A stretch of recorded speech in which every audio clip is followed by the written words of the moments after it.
Hello and welcome to Doon Does DVD, and this is Disney Classics number 41, Lilo and Stitch. This one's a bit of an odd one in that I feel like I know some things about it, while at the same time knowing absolutely nothing about it. It feels like it gets mentioned online quite a lot, and I've seen, screenshots and GIFs over the years. I can picture exactly what Lilo and Stitch look like, but all of that has completely lacked any context, and I don't know anything about the story. I think possibly Stitch might be an alien, but I also might have made that up. I really don't know for sure, and so I'm guessing that this also might be an original story rather than being based on something. Certainly not a fairy tale unless it's very loosely based. But from the clips and stills I have seen, this one does at least appear to be slightly more traditional in terms of animation, at least when compared to last week's Atlantis. Whether we get any songs back this week or whether this one's just more pure action adventure,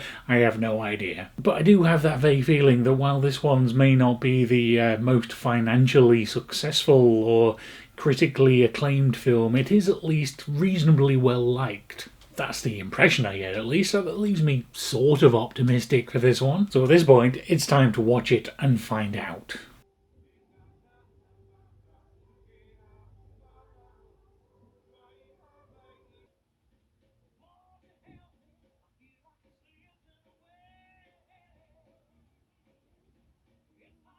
So that was, pretty good, but also a little bit weird at times.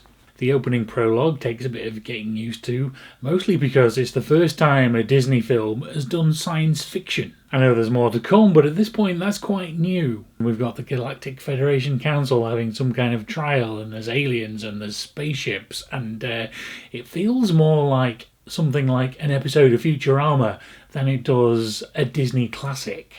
And Futurama is a series I love, but it's got a very different feeling to a Disney film in general. But once Stitch ends up on Earth and we meet some of the human characters, it does start to feel more like a Disney story, and a more Disney-like production overall. There are a couple of original songs, although not sung by the characters. They're more abstract, like say the Tarzan ones. The animation, while definitely still computer-assisted, feels overall a lot more hand-drawn. Like, it's still modern, but it feels a bit like it fits more in with the films from a few years back, like Hunchback or Mulan. It's not got quite the full-on massive 3D elements of the likes of Tarzan or Atlantis. And apparently the backgrounds were actually painted watercolours, which is something Disney haven't done since the 40s. Although obviously now those were then scanned rather than filmed. The other thing that was a little bit weird to me is that the character of Stitch really wasn't quite what I was expecting. So at the beginning that was all a little bit off-putting as well. I was expecting something a bit more overall cute and fun, whereas actually